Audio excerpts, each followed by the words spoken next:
Kahrolası fani dünya, kimsen alım bilmez benim. Ey günümde dost diyenler, kötü günden ay sormaz beni.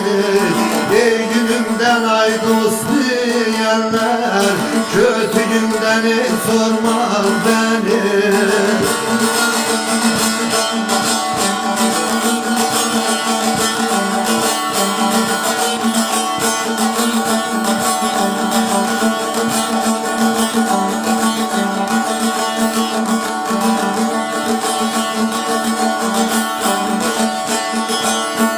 Ben garibemi yollar garip, gurbet elde güreşanım.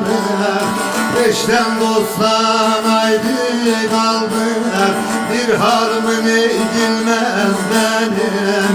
Eşten dosttan ayrı kaldım, bir halımı bilmez benim.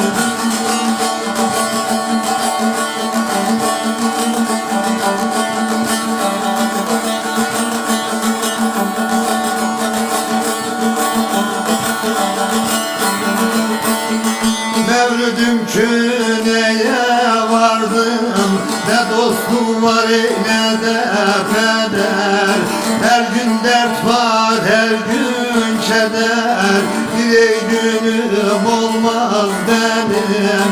Her gün dert var, her gün keder, bir ey günüm olmaz benim.